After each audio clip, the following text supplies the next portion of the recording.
I can start the. Okay. Okay. All righty. Okay, good morning. Thank you for meeting with me. Yeah. This is just to get some, because I'm a college student, this is just to get some more information and background about jobs that I might possibly want to go into. So to start, if you would just list your name and what you do for a living and maybe like some of your credentials, and then we'll go from there. Sure. Okay, so my name is Leora Merkin. I'm a licensed clinical social worker in Wisconsin.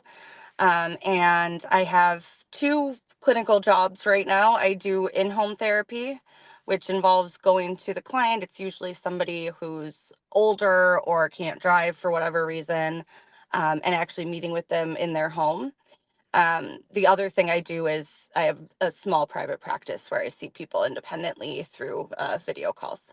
Okay, great. That's one of the things I was looking into doing as well. So Yeah. if you would just start by going through what a day-to-day work day looks like for you, or a typical work day. Yeah, yeah. So I usually have some combination of seeing clients in person, seeing clients virtually, and then just working on like my notes and my treatment plans and things. So I'll usually see a couple of people like in the morning and then I'll go back home because I work from home. I don't have an office. So I'll Okay, go home, work on my computer and do some video sessions with folks if I have them scheduled that day. So I like the variety. I get right, bored easily if I don't mix it right. up. So Okay, great. And what do you think is the most satisfying parts of your job? You could list a few if you feel the need, but just like some of the things that really give you fulfillment in this job. yeah. So I work with a lot of people who have like had therapy before, have experience with it, and that's rewarding in itself too. But what I find to be the most rewarding is when I meet with somebody who's never done therapy before, particularly like an older adult, and you tell them these things that like seem very basic and it changes their outlook. And that to me is, really great to see people go from having basically no knowledge of mental health and then to being able to manage it. So, Okay, great. I'm just writing down a little yeah. bit of your responses really quick. Okay, and what would you think is the most challenging part of your job? The most challenging part is working with folks who have dementia because I work with a lot of people who do. And with that, it's obviously challenging because sometimes you feel like you're talking about the same things every day. Mm-hmm. Um, but there are ways for people with memory issues and with dementia to benefit. It's taken a while for me to get to the point of like, what should my expectations be for that? Right. What will that look like? And how can I help this person remember some of the skills that are going to help them get through difficult times? Okay. And with your dementia patients, do you feel like the care that you're providing to them is like really improving their overall quality of life? Or is it just like to maintain what they already have? Like, like the type of. Yeah. Yeah. So I mean, obviously it would depend on the person, but I think Mhm. generally it improves their quality of life. And sometimes just for the fact that people who have dementia and live in a nursing home, like they don't really get to talk to anybody.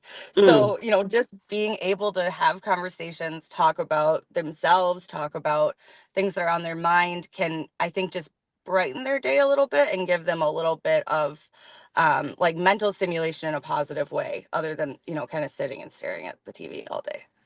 okay, great. And okay, so how competitive would you say the job market that you're in is? It's really easy to get a job when you're fully licensed, is what I Hmm. found.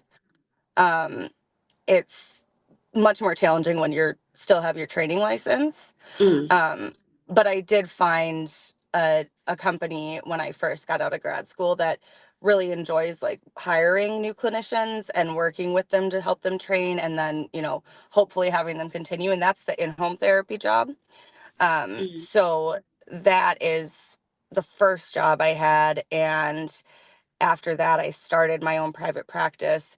That got a little overwhelming, so I got rehired at the other one, and I Okay, just do a right. little, a So little now you private do a practice. little bit of both. Yeah. Yeah, yeah. Okay, so could you talk about a little bit about what pathway you took to get to being a licensed clinical social worker?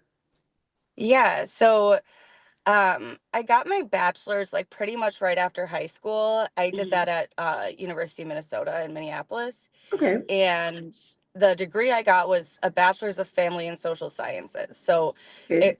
it, it's kind of like a pretty general degree, and you can't really get any licensing with it.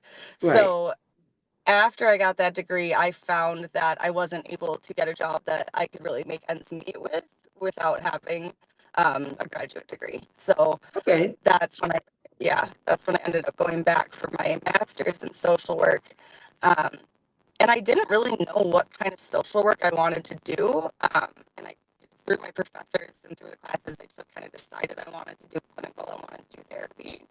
Um, Okay. but I wasn't sure right away. So, So your graduate degree is a master's in social work? sorry, say that again. You cut out. Your master's degree is in social work or your graduate Correct. degree? Okay, great. And what do you feel like, what suggestions would you make to someone that's new in your field or trying to get into your field? Um, so I would say definitely like establish some like working relationships with people you feel somewhat comfortable with so that you don't feel like you're asking stupid questions. Okay. Um, People you know are really not going to judge you and who you actually enjoy talking with so that you can kind of consult about some of these things and really be able to genuinely explain what's challenging to you about it. Hmm. So that's been a big thing. And that's a lot of those folks are like colleagues that I started with right away out of grad school. So Okay. we just kind of continued this relationship for years. Do you have any suggestions for what new mental health, uh, I guess, specialists should do to maintain their own mental health or to make sure that the job doesn't get too overwhelming? Yeah, um, that's super important. And especially, I think, since the pandemic, it's been, I mean, it completely, Hmm. we were all going through it. We were all, all PTSD pretty much from that, Yeah. one way or another. So that's when it got really challenging for me. Having a support system, having a therapist. Hmm. I do think that as our own therapist. And then I really had to be cautious about how much clinical work I take on, which is part of the reason that I do different things.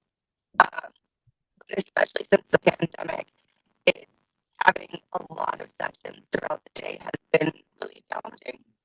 Okay. So that's why I try to do a mixture. And with the in-home therapy, I drive quite a bit, and that's still billable time. So that helps to, not overwhelm myself because I want to give my clients the best care they can have. And Right. if I take on too much, then I can't. So Yeah. Okay, you're great. yeah. I don't know. I can understand you, but I don't know if it's gonna affect your video quality if your voice is like staticky. Okay, well, maybe we just only have one more question, so maybe just try to go back out and come back in, and then we'll finish up. But I for the sake of your video. Okay, yeah. Can you hear me now? I can hear you. Yeah, it's Okay. staticky. Okay.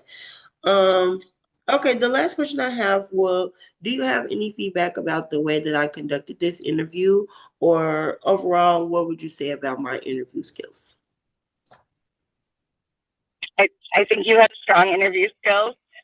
Um, I felt comfortable talking with you here, and the questions that you asked, I thought were well posed, and yeah, good Okay, good great. times all around. Thank you so much. I really appreciate you taking the time out of your day. I will be sending you a follow-up email just to thank you again for taking time out of your busy schedule. I know you have patients and things like that. But I will let Yeah, you know more about what I decide to do about my graduate degree, and I do appreciate you taking the time out of your day yeah. once again. Thank you so much. You have a great day. All right, You're welcome. It's nice seeing you. Talk to nice you to see later. you. Hold on.